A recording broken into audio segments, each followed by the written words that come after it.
All right, YouTube, it's Clear Vision Wednesday time. I'm Claudia Mühlenweg. I'm the founder of the Natural Clear Vision Institute and the Natural Clear Vision Method. And every week I'm going live here to talk about all things related to eyesight, vision, what you need to know, why your vision gets blurry, what you can do to make it better. Because believe it or not, unlike most eye doctors tell you, you have a lot of power over improving your vision and keeping it at a good, sharp level into old age. Make sure you subscribe, click the little bell icon because that helps us grow this channel. It's very important that you do that. If you like this content, please do that.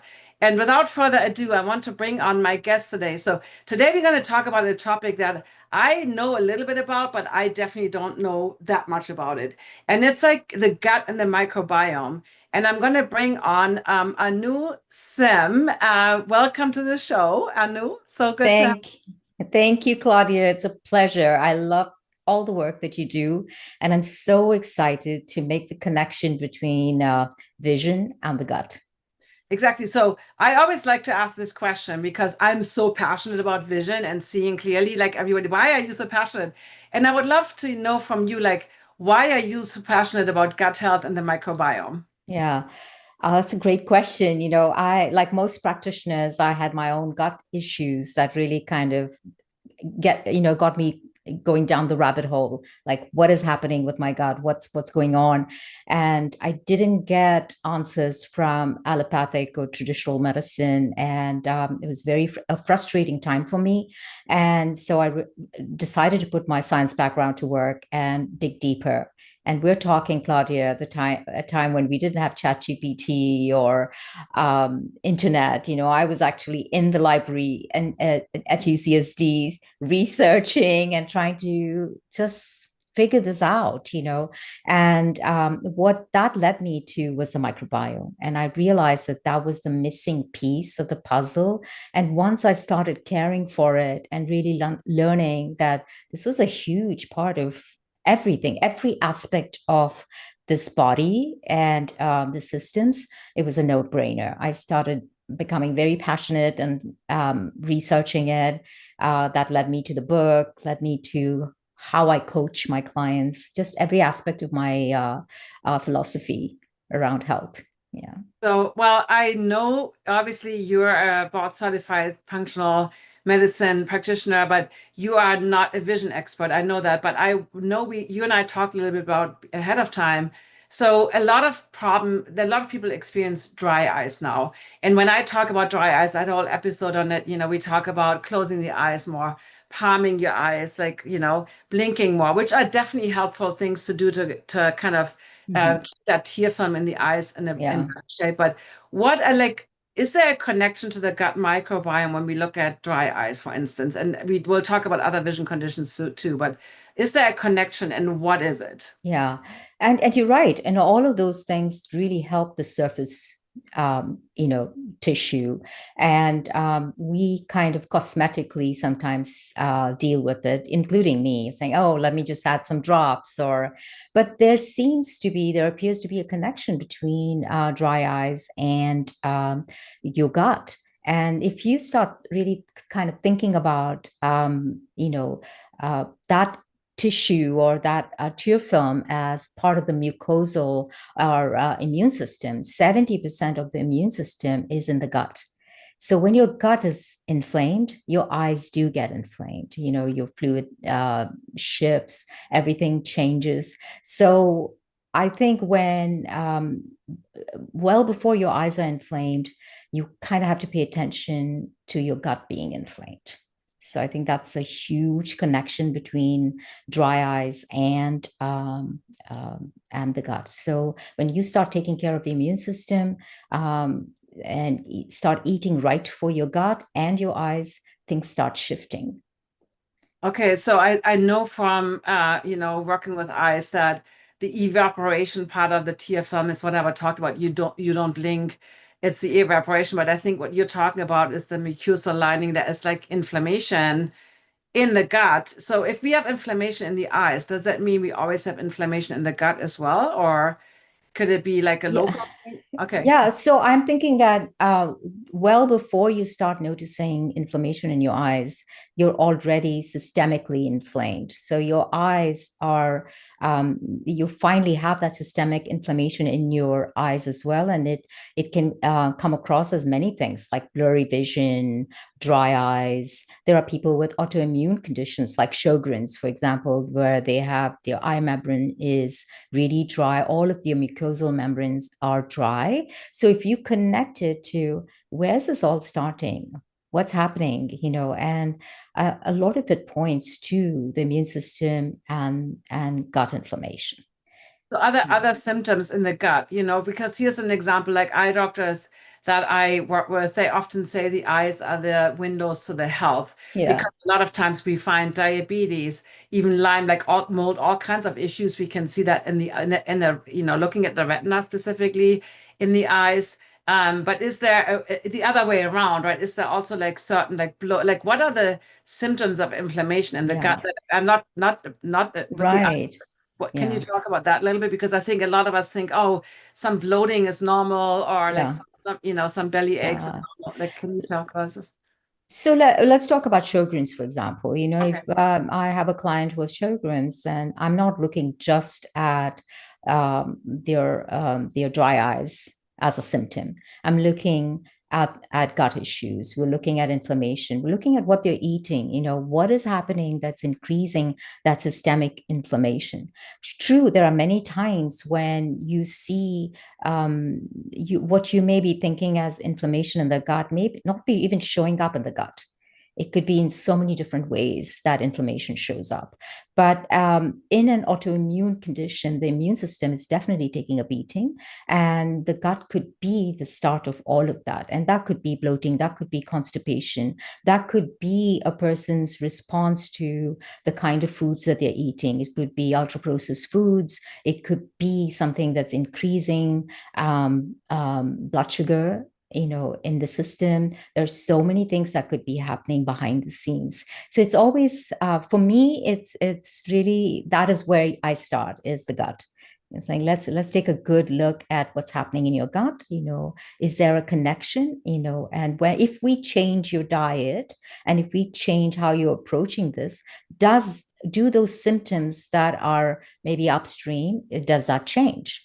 That's just the question that we ask, in my partnership with a client. So when you work with a client, like you also track, a lot of things, like you have an intake form, you really track like what their problems are. So what other eye conditions are related to gut imbalances or imbalance? And I want to also differentiate between the word gut and microbiome. Mm-hmm. Maybe let's start there first. What's the difference between gut and microbiome? Because we hear all these words, we hear about the gut-brain axis, we hear about Yeah. microbiome. We will talk about prebiotics and probiotics too in a moment, but what is like, is that the same thing, or what's actually when we say gut versus microbiome? Yeah, Claudia, that's a great question, because when you think about the gut microbiome, it is largely trillions of bacteria in your colon. So that is where you have a majority of the microbes doing behind the scenes work for you. But when you think about the gut, it's all of it. It's digestion starting even before you put food in your mouth. When you smell it, when your eyes look at the food, that's when I believe digestion actually begins. And then it goes through this entire amazing system where each part of the digestive tract does something special for us, starting with the mouth. And just like your eyes have that mucosal layer, your mouth has saliva that has all these incredible enzymes that help you digest your food. It goes down to your stomach, small intestine, your liver is helping, gallbladder is helping, and all of that. And finally, the remnants of the food that is not digested by you, which is all of the fiber that we haven't evolved to digest fiber. So we've handed over this job to these microbes, and these microbes have always been with us. They have been our forever guests. So we have that symbiotic partnership with them. And when that fiber reaches them, they digest it and they produce some very incredible compounds called short chain fatty acids, especially butyrate. And butyrate is phenomenal for keeping inflammation at check, just making sure you are digesting your carbohydrates better. It does so much for us. So everything is connected to what we put into our mouths.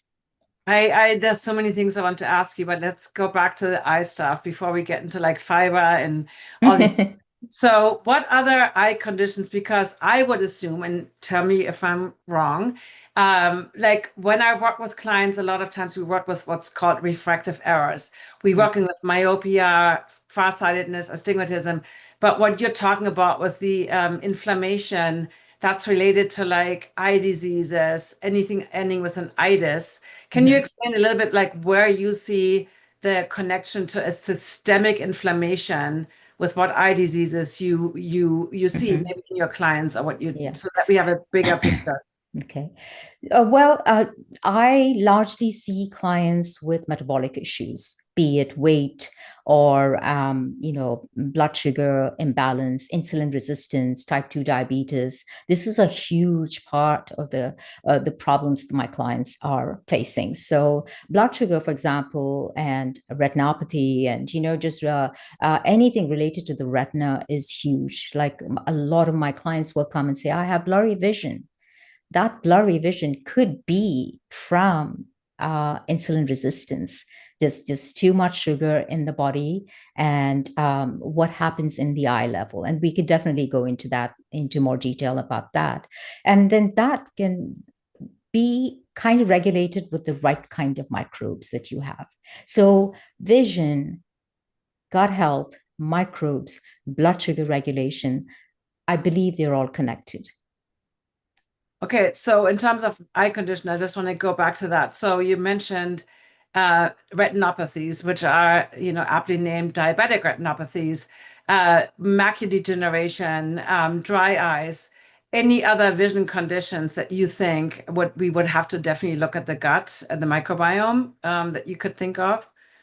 I think the ones that I see, obviously, I don't get as many eye issues Right, as you I do, know. but I do in my intake form. I largely ask questions about eyes, about hearing, all of that. And the one thing that I see over and over again, dry eyes. Just college myopia. That's huge. And anything connected to diabetes is something I see a lot. Yeah. Okay, so let's before we get into diabetes, And Claudia, the other thing I do see is age-related macular yeah. degeneration, and that is so connected to systemic inflammation. And today we have emerging research that connects AMD with microbial patterns. So if you have a microbial pattern that has fewer, anti-inflammatory bacteria and more of the pro-inflammatory bacteria, there seems to be an association. Well, let's talk about that then, because AMD affects more women than men. Mm-hmm. And also for everybody listening, like diabetic retinopathies, AMD affects the center of your retina, which has the sharpest color vision and sharpest vision. So that really is debilitating because now you can't see the things. Like if it's an advanced case, you would look at my face or Anu's face, you would see everything but the face. Yeah. So it's really like debilitating because you have to look with parts of the retina that cannot even see sharply. But so like explain that a little bit, like what microbes or patterns, like you said, are affecting are kind of a connection to AMD. I'm really wondering how do we know? Like So, well, the way you would know, well, I don't know how you would know that, but you would start with maybe doing a functional analysis test or, doing a microbiome test. And that's a great starting point for anyone who's curious with the question, hey, is my vision connected with my microbes? And because they will be testing your feces, and it's a good representation of your distal colon. You have a fairly good idea of who's in your colon. Okay, right? who's there?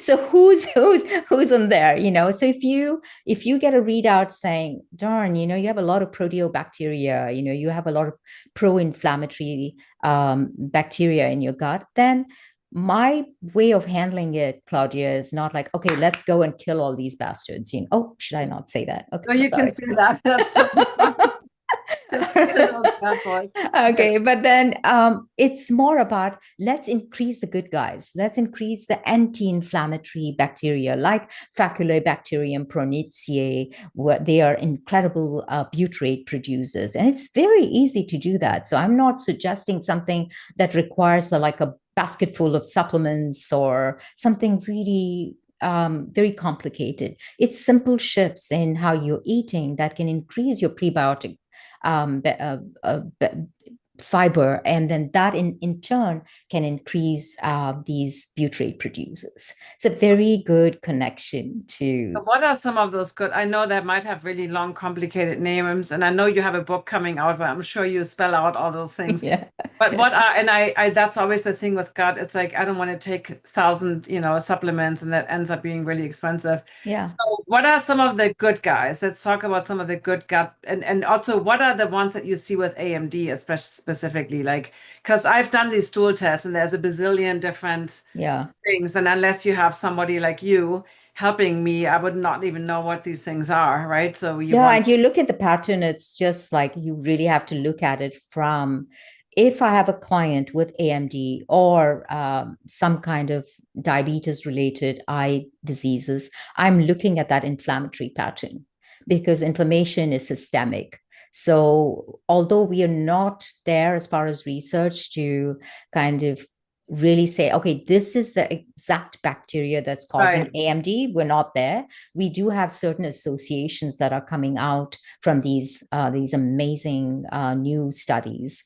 I would say the very first thing you do is look at this and say, how much species richness do I have?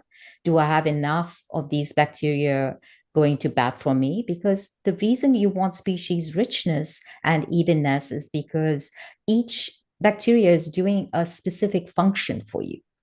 And the gut bacteria is behind the scenes digesting your fiber, producing all of these amazing compounds. It is producing vitamins. It's helping you with neurotransmitters. 90% of serotonin is made in the gut. And if you don't have enough species making it, you can understand that the gut brain axis is going to be compromised. So there is such a connection between the gut and how you feed it. And that's the main reason I focused on the entire book on how do you feed the microbiome, because once you start understanding that this is not rocket science, this is not like you have to do a gazillion steps to make optimal health yours, then I think it becomes easier for all of us, right? Saying, hey, just take this one step.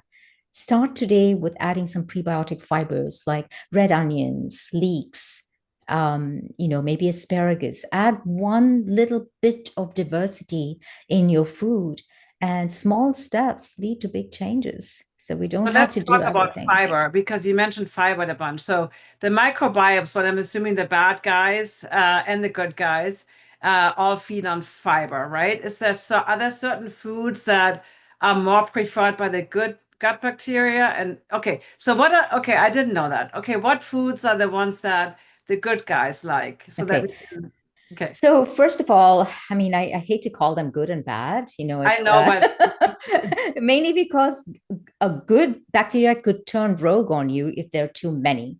So that's we need that's the what. diversity. We need the diversity. We Yeah, need so we need diversity, we okay. need evenness. Think of your garden and you have 100 tomato plants and one zucchini plant. What happens to the zucchini plant? It's going to wither and die, right? It's exactly what happens in our gut. So we need more diversity and we need species evenness. So when you think about beneficial bacteria, all of us, whether it's you, me, or anyone listening, we have some main phyla, that's present in all of us. So trying to make sure that all of the strains of bacteria within each of this phyla is alive and kicking really comes from feeding them. That is the biggest needle mover. Yes, food is important, sleep is important, handling your stress is important, making sure you're not on too many antibiotics is important, doing something in nature is important. All of this makes a huge difference with the gut microbiome. But I would say the biggest needle mover is food and increasing plant-based diversity, because that's where fiber comes from, is the most important thing. And really understanding the difference between prebiotic and probiotic is also very important. Okay, so this was like the biggest needle mover. I learned this and I can't remember 2017. I was vegetarian then. I actually vegan already, but Mhm. not this is not about being a vegan or not a vegan. I want to make this really clear, whatever you eat. But what you just said, you just kind of it slipped through. We only get fiber from plants. So I meet a lot of people at these biohacking conferences that are carnivores and that are actually literally not eating any vegetables whatsoever. So what would you, and again, if you're an omnivore, that's like, this is not what we're debating it today. We're debating feeding the microbiome so that we have a good diversity of microbiome, guys, right? So and we're gonna can dive deeper into like what specific foods you recommend. But what happens if you don't eat any plants? If you only eat animal products like yogurt, eggs, milk, dairy products, beef, whatever, like anything, and you don't eat any plants? Can you describe that a little bit? Yeah. Because I think people don't realize. Absolutely, Yeah. absolutely, and you're right. There's a big movement towards having just an animal-based diet. I want to first of all say that it doesn't matter where you get your protein from, as long as you have enough fiber to feed your microbial partners. That is my philosophy. Pick your diet. Just make sure you have enough things on the plate that are feeding them, and along with feeding you. Because we are symbiotic partners and we need to really take care of them so they take care of us. So going into the gut and going into these our beneficial bacteria, let's say you are a carnivore and you're eating just animal protein and you're not adding any veggies. The protein will, and let's say you're eating a lot of protein, or maybe you're not digesting the protein. A lot of this protein needs to be digested in the upper parts of your digestion, let's say your stomach, your small intestine, but it's not getting digested. It ends up in the colon. And these bacteria, there are specific bacteria that are good at digesting protein, but they'll digest the protein because they do not have bacteria. I mean, they do not have fiber to eat. They'll digest the protein, but along with digesting it, they produce something that is toxic to you. They're toxic metabolites like ammonia, hydrogen sulfide, polyamines, and these are things that can really affect our system. So that's why I think it's very important to have balance. And research after research is showing us that the way we create balance is to make sure that we are feeding them the beneficial bacteria, beneficial fibers that they require. And the 3-4 years that I was doing research on this book, Claudia, I would say if I could just write one word in my book, it would be fiber. Yeah. And I see people at Costco buying these big jars of what is it, Metamucil, Yeah. because we need fiber, we need fiber. But it's interesting, this discussion, and I don't want to get into the food religions right now. That's not the point. But you're saying we need to, whatever your diet is, Yeah. you need to have enough plants. So are there specific plants? Because I try to eat 30 different plants a week, but are there specific plants that you feel like, because we hear about kimchi and we hear about sauerkraut and we Mhm. hear about all the fermented stuff. Yeah. Um, so can you talk a little bit about Yeah, absolutely. okay. In my book, I make it very clear. I propose a diet based on, I hate calling it a diet. I just feel like it's a way to feed the microbiome. And I leave the protein to you, your choice of protein, be it fish or chicken or whatever you choose. I just focus on how you feed the microbes. And it starts with foundational layers. The foundational layers are your veggies, fruits, low glycemic fruits, things like that. And within the fruits, we have, within the veggies, we have green leafy vegetables, cruciferous veggies. We have tubers and roots that are high in fiber. These are all really, really important. And then we move on to enhancers, things that enhance the health of the microbe. And those are like herbs and spices that are high in polyphenols. And polyphenols are just fantastic for your microbes. They are really adept at digesting them, because you may not be able to digest the polyphenols, but they certainly have evolved to digest it and give you all of the benefits from it. And then, of course, there are like functional foods like beta glucans, flavonoids and things like that that really support the gut. So all in all, it's an entire system of foods that are easy to add in. Let's say, for example, you add, Claudia, today you have a salad and has green leafy vegetables. Fantastic. It has fiber. Then you say, I want some prebiotic fibers. That could be coming from your garlic. It could be coming from your leeks. And if you want very specific functional foods, Jerusalem artichoke, things like that can really help. And then good fats, very important. What kind of fats are you, and even for the vision, right? It's really important to have the right kinds of, let's say, fatty fish or flax and walnuts, and all of that is important for the health of your eyes and your gut. Yeah, I love your simple approach. Like, let's just feed the microbiome some good stuff. I'm thinking of like a little food kitchen in down there, and I'm like, we need to make sure that these guys are happy. Yeah, I always ask I'll tell you something that's, maybe the listeners will find this interesting. I don't know. I usually at the end of my day, I go to the kitchen and I look at all my lentils and beans and saying, okay, little guys, what would you like to eat tomorrow? It's become a ritual for me, because then anything that you build into your system, you're apt to follow. It's just like brushing your teeth, right? Something that becomes procedural stays with you. If you try something like for a week and say, oh, and then you feel like, oh, that didn't change, I'm going to move on to another system, you're not giving your body enough time to really respond and grow with these changes. So a system is very important, and anything that is convenient becomes very consistent. So get into the habit of saying, what is the fiber I'm adding tomorrow? What kind of greens? What kind of cruciferous veggies? And then finally, the protein is you already know, say, hey, I'm just going to add some lean chicken into this, or some tofu into it, take your pick, but just take care of these guys. They are your forever guests. They are not going anywhere. And then this is a heirloom that you pass on to the next generation. So I believe that it's our responsibility to take care of them, because, Claudia, I mean, when you think about like even modern Hadza tribes, they have like 1,500 species.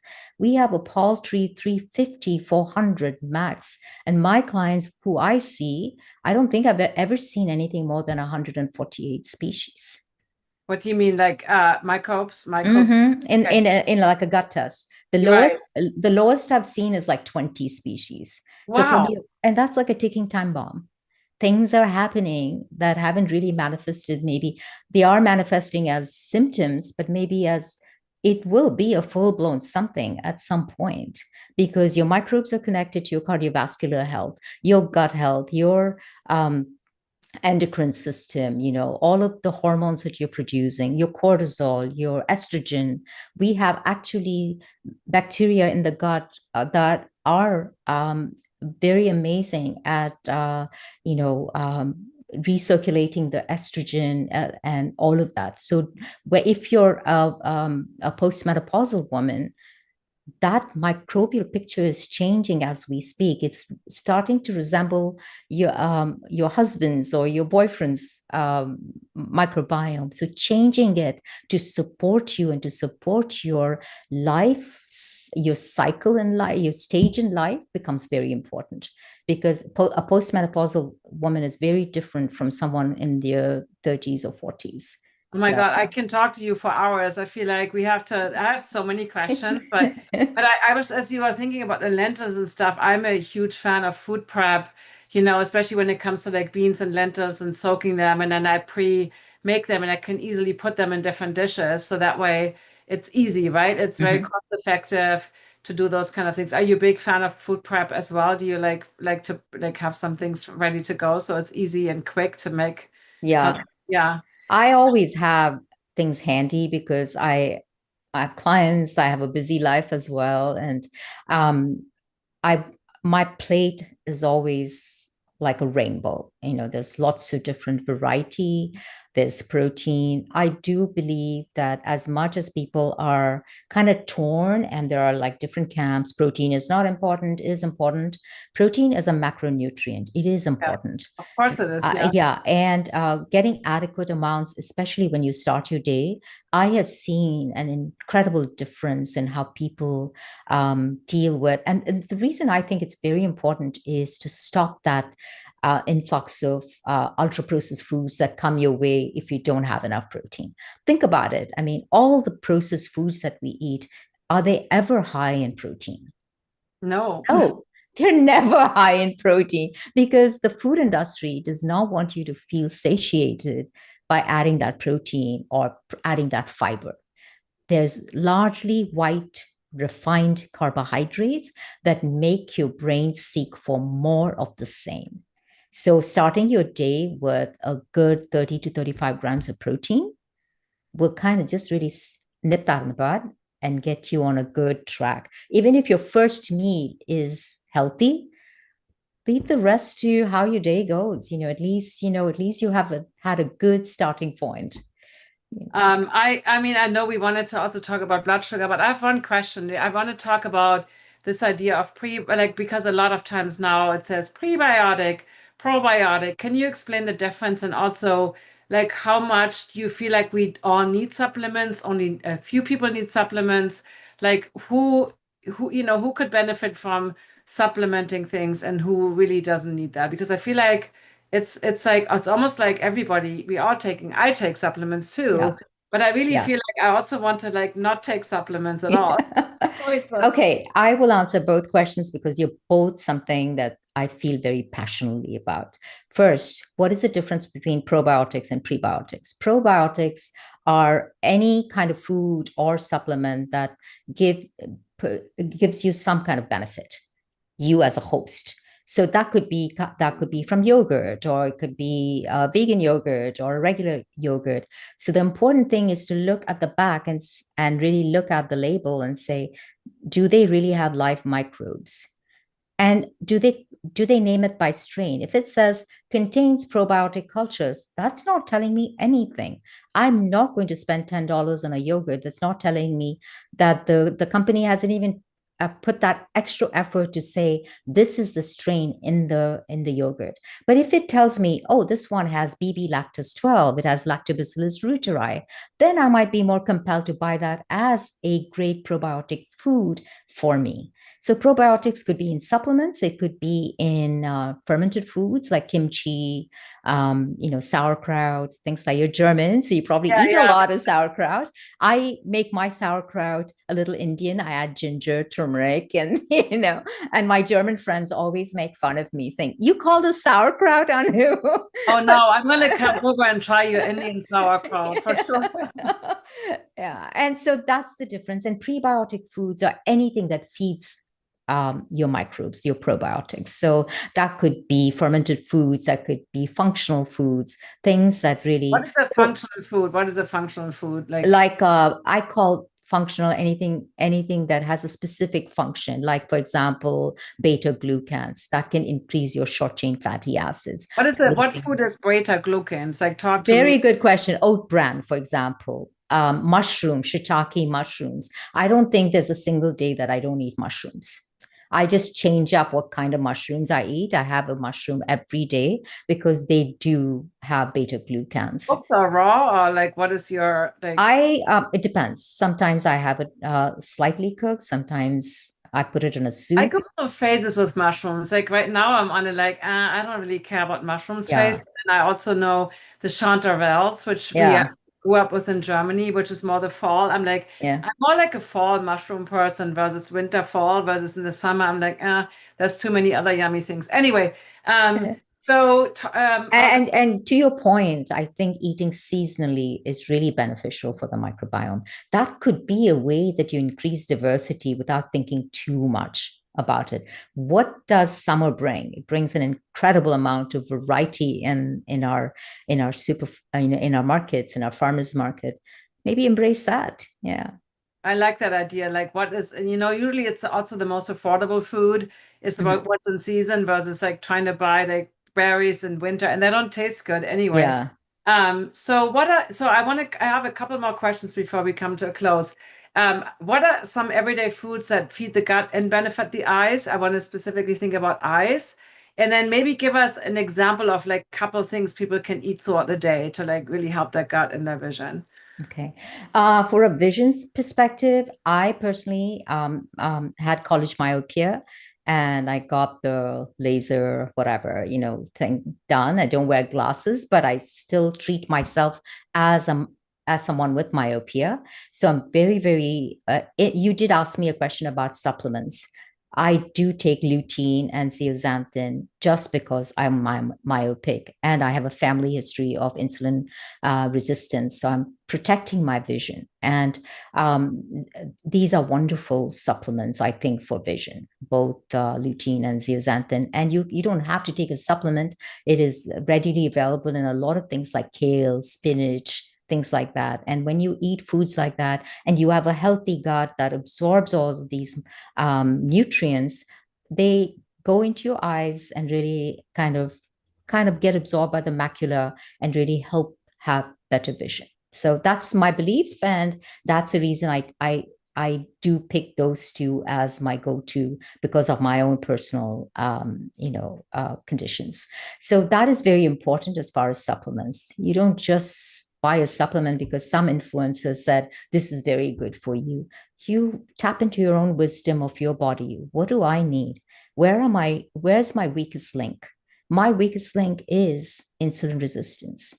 I have to just watch it like a hawk because if not, I'm a mess. So I have to make sure that my A1C or just the 3 month average of my blood sugar never goes up.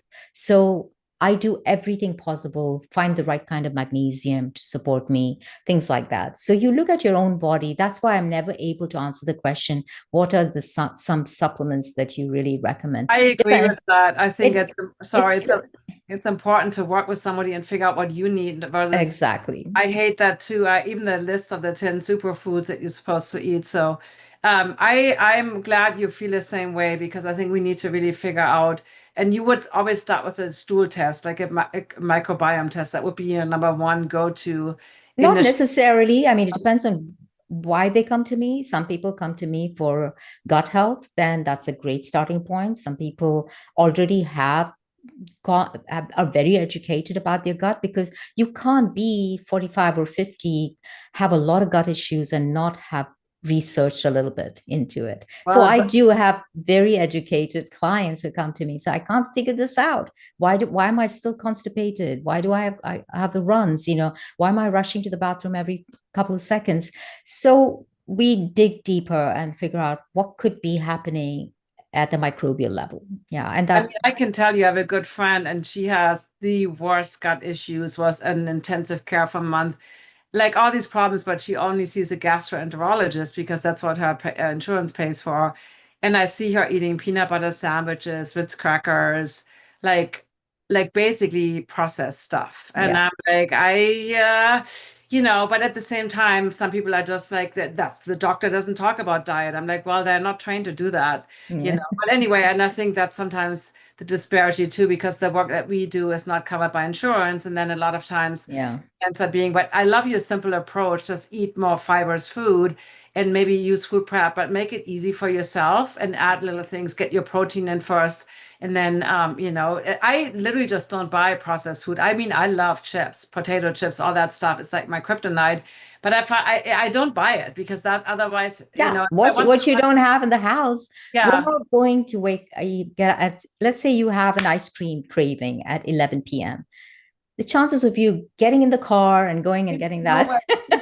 it's not going to happen. I mean, I protect my home environment like crazy because if I've had a crazy night, I've worked really hard, I bet you anything the next day, I am not looking for broccoli. I am looking for those chips. I'm looking for the cookies.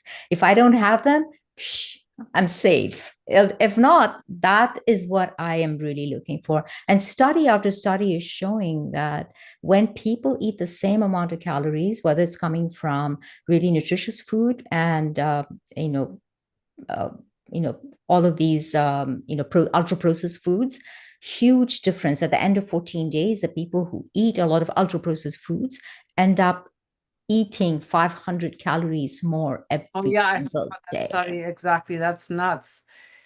So before we finish, because you have a free training coming up and you have a book coming out, there was one question on YouTube about vitamin C, and for the eyes. And I don't know if you can answer that question or if you have a specific take on this, because we always hear about this vitamin C and zinc and this. Yeah. Well, I think of vitamin C as a poor man's antioxidant. It with all of these fancy things that we have today, we've kind of forgotten our poor vitamin C. So, however you take your vitamin C, bioavailable, bioabsorbable, or just through food, I think is a good thing. But zinc is really important. So is I think lutein and zeaxanthin. Like I said, are my go-to for vision, and fatty, omega threes, super important for antioxidants, and having the right kind of omega 3, omega 6 ratios, very important. So, yeah. All right, so let's obviously we I could talk to you for hours, but we have to come to a close. So I know you have tell us a little bit. You have a free masterclass coming up on July 12th when you see this later. But we will also talk about you. We will put all the links in the show notes for her website and everything. Yeah. But tell us a little bit about this class that you're hosting. I love the title. The title was Yeah. already so cool. It's called "It's Not You, It's Your Microbes." So tell Yeah. us a little bit about that. Absolutely. I mean, the passion for writing the book started with my own struggles. But as I came across other people, 2 out of 3 Americans have not heard the word microbiome. And I'm on a mission to change that because every aspect of our health is connected to the microbiome. So the book pretty much talks about it. The first section talks about microbiome in layperson's words. Section 2 is the diet that I propose to feed your microbiome. And section 3 has a lot of recipes to support that. And the pre-training starts with a microbiome test, like a starting point. And it's a great listening tool for me. So for someone who comes into my world, I'm like, oh, this is what this person's really concerned about. It's constipation. Okay, I'm going to talk about constipation in the free training. So that is how I kind of manage all the questions on the free training because everything is connected to the microbiome and there's no way in 1 hour I can but depending on what you really want to talk about, that's what the training is about. And at the end of the training, I just offer you my book. I'm very, very honest and clear about it. I will be selling the book. And if you want to buy the book, that's fine. But the training is coming from the heart because I believe that we all need to learn about the microbiome. Oh my God, your recipes. I saw a preview of the book. They're so good. I'm going to come over. I'm going to invite myself to that. Absolutely. You're welcome. So when does your book come out? Somebody was asking, when does your book come out? I know right now it's it's pre-order. it's going to be it's on pre-order now, but after the training, it'll be out. Okay, so in like less than what is it, like Yeah. 10 days or something. Yeah, Okay. anyone who pre-orders the book, I just do uh, a weekly call with them for supporting Okay, talk me. about the bonuses. So I'm going to Yeah. put the book right now. What Okay, what I am actually doing a bonus that's going to be surprise, and anyone who pre-orders, I'm having a training that is on a different day. So it's really nurturing them and kind of doing a little bit more for them because they believed in my work and they supported me. I want to do something for them because they were the first people on my list. So it's really coming from the heart. So I love that. And also if you buy on Amazon, whatever, write a review. So yeah, I can't wait for that your would book. be great too. Can't wait for Claudia, your book. you're so much better than this than I am. So do it. I you know what? I mean, here more like listen, my friend is that kind of person. Like you never know what I learned, like also with family members or friends. Like even by myself, sometimes we just don't want to hear something. We're not ready. Yeah. And I'm always like, what is the one thing that moves somebody to like make a decision to change their life for the better. Yeah. I always tell the story. Many years ago, somebody called me, this guy, and he said he's in the clinic. They just amputated his toes. He has diabetes. He has diabetic retinopathies, cataracts, all these things. And he asked me if I can help him with his vision. I said, I can, but the first thing we're going to do is change your diet. Never heard from the guy again. I'm Yeah. like, I don't know how bad it has to get for some people before they're willing to make changes. And it's fine. We don't judge you, but like whenever you're ready, like learning little things. And I love that your approach is so simple. You don't have to like buy $1,000 of all these supplements. You start with just adding little things and Yeah. educate yourself a step. Like, what is step one that you would probably close today? What is the number one step you would say somebody can take other than coming to your class and pre-ordering the book? But is there something? Yes, I think as a nation, as this generation, we are obsessed with longevity. I Yes. think Yeah. instead of wondering about how long am I going to live, how can we reframe that to how healthy can I live? However long that we live, that's not up to us. So rather than obsessing about that, like how can I be today at 40 or 50? How can I have that same health at 60 or 70? Is a good indication of how you've kind of taken care and respected your body. And I think one of the first things is making sure that you're eating the right things for your body. It's not my body or Claudia's body, it's your body. And that comes from the internal wisdom. So you have an incredible wisdom within you. Don't let anyone tell you anything different. I feel like that's something that we forget sometimes, that we are masters of our body, and no doctor, no coach will be able to tell you more than what you already know about it. And Trust your gut. trust your gut. Everything starts with the gut. And it Yeah. starts with, like you said, you're like smelling the food and seeing the food. And Yeah. thank you so much. This has been You're incredible. All welcome. the links in the show notes. So join Anu's masterclass and then pre-order the book. And like, I did minimum educate yourself about things. And because I always get this question, what to do about this? Like, we have to stop thinking about like something wrong with my eyes. I go to the eye doctor. Not that you shouldn't go to the eye doctor. That's not what I'm trying to say. But we need to look at the whole thing, the holistic approach. And I think I love that with your work, is that, we need to look at everything in order to, it's like floaters is one of those topics. Right. Get all the time, or cataracts, which cataracts is hugely related to blood sugar balances and gut. So Absolutely. I we mean, have, we had the time, I would talk blood sugar all day long. There's yeah, such a big connection. And Claudia, I always tell my clients, your ophthalmologist can tell you more about your metabolic health than your endocrinologist way before, because your eyes are telling you stuff about how how's your retina, how's your entire macular area. There's so much your vision can tell you, so it's fantastic. Yeah. that's the thing, but then they don't tell you what to do about it. So get your eye exam, make sure because like you said, it's often found in the eyes, but then actually take steps to ensure that you are healthy. Thank you so Absolutely. much. This is we Thank got you. a little private party in the Clear Vision Club here after the after party. Thank you, YouTube. I see you guys next week. Make sure you subscribe and follow Anu everywhere. I put her website, her Instagram, and all the links in there. So make sure you follow this brilliant functional medicine coach. Your work is incredible, and I love your easy approach to things. It makes it so easy to do it because it's like complicated things that take like where I'm like, oh, no, too much. Thank you, Claudia. It's a pleasure. It's always a pleasure to talk to you. And I love the work that you do. And I'm really excited to talk more about Yeah, vision we're and gonna blood have you back sugar. and talk about blood Yeah. sugar, and because we talked about A1C, and a lot of people might not